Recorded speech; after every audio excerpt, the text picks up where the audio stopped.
สัมมาสัมพุทโธภะคะวา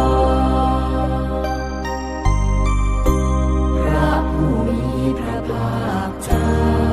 เป็นพระอรหันต์ดับเพลิงกิเลสเพลิงทุกข์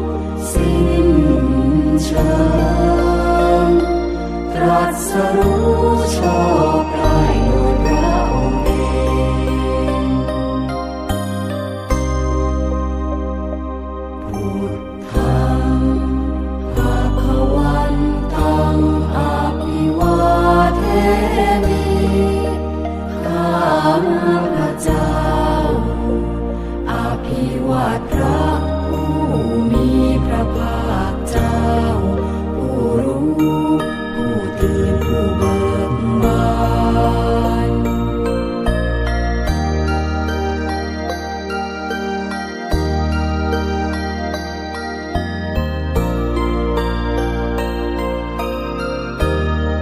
สวากขาโตภะคะวะตาธัมโมพระธรรมเป็นธรรมที่พระผู้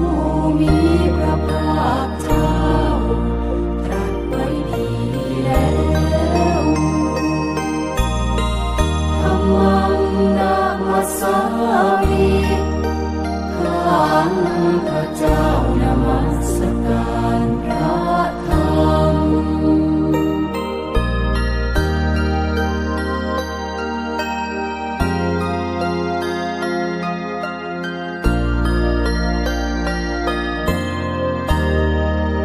สุปฏิปันโนภะคะวะโตสาวกสังโฆพระสงฆ์สาวกของพระผู้มีพระภาคเจ้าปฏิบัติดีแล้ว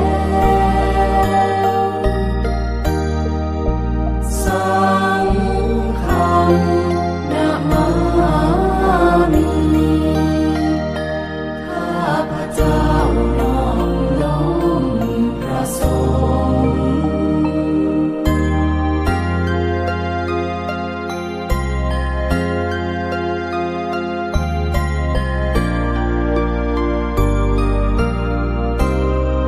นะโมตัสสะภะคะวะโตขอนอบน้อมแด่พระ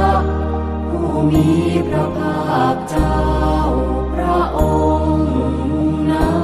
นอะระหะโตซึ่งเป็นผู้ไกลจากกิเลสสัมมาสัมพุทธัสสะตรัสรู้